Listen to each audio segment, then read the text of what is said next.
বিগত কয়েক বছর ধরেই আমাদের রাজ্যের মধ্যে প্রদেশ এনএসওয়াই এর যিনি পর্যবেক্ষক উনি ছিলেন না, উনার পদটি শূন্য ছিল। সে জায়গায় আমরা দেখলাম গত 2 দিন পূর্বে সর্বভারতীয় এনএসওয়াই সভাপতি শ্রী বরুণ চৌধুরী মহোদয় আমাদের রাজ্য সহ উত্তর পূর্বাঞ্চলের 6টি রাজ্যের দায়িত্ব দিয়েছেন মণিপুরের কবির আহমেদজিকে। এখন আমরা যেটা উনার কাছে প্রত্যাশা রাখছি এবং আমাদের বিশ্বাস যে উনার নেতৃত্বে আগামী দিনে আমাদের রাজ্যে এনএসওয়াই এর যেই সাংগঠনিক শক্তি তা আরো দুর্বার গতিতে বৃদ্ধি পাবে। আমরা ইতিমধ্যেই রাজ্যের নানা প্রান্তে ছাত্রছাত্রীদের স্বার্থে, বিশেষ করে সরকারি ডিগ্রি কলেজগুলোতে এবং অন্যান্য ক্ষেত্রে ছাত্রছাত্রীদের নিরাপত্তার স্বার্থে, বিশেষ করে মেয়েদের নিরাপত্তার স্বার্থেও আমরা আমাদের আন্দোলন জারি রেখেছি। আপনারা জানেন বর্তমানে ভারতীয় জনতা পার্টির ডাবল ইঞ্জিনের শাসনে যা বর্তমানে ট্রিপল ইঞ্জিনে পরিণত হয়েছে, আমাদের রাজ্যের শিক্ষা ব্যবস্থা একেবারে ধসে পড়ে গেছে। আমাদের রাজ্যের যিনি শিক্ষামন্ত্রী, বর্তমানে উনি স্কুল শিক্ষামন্ত্রী, এর আগে উনি দুইটি দপ্তর অর্থাৎ উচ্চ শিক্ষামন্ত্রী এবং স্কুল শিক্ষামন্ত্রী ছিলেন। উনার মন্ত্রিত্বকালীন আমাদের রাজ্যগুলোর মধ্যে স্কুল বন্ধের প্রক্রিয়া শুরু হয়েছে। আমরা দেখেছি পাহাড় সমতলে ছাত্রছাত্রী সংখ্যা কম এই অজুহাতে রাজ্যের বিদ্যালয়গুলোকে, বিশেষ করে সরকারি বিদ্যালয়গুলোকে বন্ধ করে দেওয়ার একটা অপপ্রয়াস জারি করেছিল ভারতীয় জনতা পার্টির সরকার। সেই জায়গায় আমরা কংগ্রেস দলের ছাত্র সংগঠন এনএসওয়াই পাহাড় থেকে সমতলে আমরা সর্বত্র আমাদের কর্মসূচি এবং আন্দোলন জারি রেখেছি। বর্তমানে বিজেপি সরকার এই সিদ্ধান্ত থেকে কিছুটা পিছিয়ে হটে আসছে।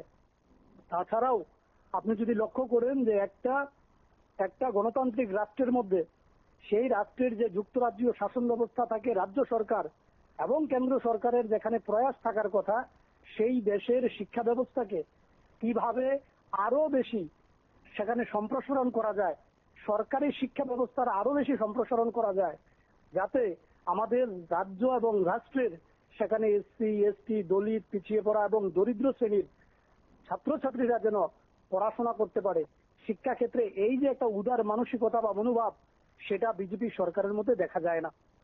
বিজেপি সরকার কেন্দ্রে বলুন আর আমাদের রাজ্যে বলুন, যবে থেকে সরকারে তারা প্রতিষ্ঠিত হয়েছে তবে থেকেই রাজ্য এবং কেন্দ্রের সরকার ক্রমাগতভাবে দেশের সরকারি শিক্ষা ব্যবস্থাকে একেবারে ধ্বংসের দিকে নিয়ে যাচ্ছে। সেই জায়গায় ছাত্রছাত্রীদের যে শিক্ষার অধিকার, যেটা আমাদের ভারতবর্ষের সংবিধানের যে 21তম 21A তে যেখানে উল্লেখ আছে যে শিক্ষা হবে মানুষের মৌলিক অধিকার, সেই মৌলিক অধিকারকে আমরা রক্ষা করার জন্য কংগ্রেস দলের ছাত্র সংগঠন এনএসওয়াই ত্রিপুরা প্রদেশ ইউনিট দুর্বার গতিতে কাজ চালিয়ে যাচ্ছে। আমরা আশা করছি কবির আহমদজির নেতৃত্বে আগামী দিনে এনএসওয়াই এর সাংগঠনিক শক্তি আরো বৃদ্ধি পাবে এবং বিজেপির যে এবিপি ছাত্র সংগঠন, যেটা আরএসএস এর ছত্রছায়ায় চলে, যেটা বিজেপির ছাত্র সংগঠন আমরা জানি, আরএসএস এর ছাত্র সংগঠন আমরা জানি, তারা বর্তমানে আমাদের রাজ্যের মধ্যে যখন জনশূন্যে গিয়ে ঠেকেছে, আমরা দেখেছি রাজ্যের বিভিন্ন স্কুলগুলো থেকে জোর করে কচি কাঁচা ছেলে মেয়েদেরকে, সেখানে কেউ ক্লাস 6-এ পড়ে, 7-এ পড়ে, আপনারা তাদেরকে নিয়ে মিছিলে হাঁটাচ্ছে। কিছুদিন পূর্বে বিশালগড়ের ঘটনাটা আপনারা দেখেছেন, আমরা প্রতিবাদ করেছি। আপনাদের ইলেকট্রনিক্স মিডিয়া এবং প্রিন্ট মিডিয়াতেও আমরা দেখেছি, সেখানে জোর করে ছাত্রছাত্রীদেরকে মিছিলে হাঁটিয়েছে, রাজনৈতিক দলের মিছিলে। তার ফলে বহু ছাত্রছাত্রী সেখানে অসুস্থ হয়ে বিশালগড় হাসপাতাল, বিশালগড় মহকুমা হাসপাতাল এবং আগরতলার টিএমসি এবং জিবি হাসপাতালে ভর্তি হয়েছে। আমরা তারও প্রতিবাদ জানিয়েছি। আমরা চাই শিক্ষা হবে ছাত্রছাত্রীদের মৌলিক অধিকার, আর শিক্ষা ক্ষেত্রে, বিশেষ করে স্কুল শিক্ষার ক্ষেত্রে শাসক দলীয় যে ছাত্র সংগঠনের যে হানা, সেই হানা থেকে রাজ্যের ছাত্রছাত্রীদেরকে আমরা সেখানে নিস্তার দিতে চাই এবং তাদের হয়ে আমরা আমাদের লড়াইটাকে জারি রাখতে চাই। আগামী দিনে আমাদের এনএসওয়াই এর ছাত্র সংগঠনের যেই সাংগঠনিক ক্ষমতা, আমি আবারও আপনাকে বলছি, দুর্বার গতিতে এগিয়ে যাবে এবং বিজেপিকে এবং বিজেপির ছাত্র সংগঠনকে এবং এই যে একটা মনোবাদী চিন্তাধারা স্কুল শিক্ষা এবং উচ্চ শিক্ষার মধ্যে ঢুকানোর প্রয়াস চলছে, তার বিরুদ্ধে এনএসওয়াই দুর্বার আন্দোলন গড়ে তুলবে এবং তার প্রতিবাদ করবে, শিক্ষা ব্যবস্থাকে বাঁচাবে।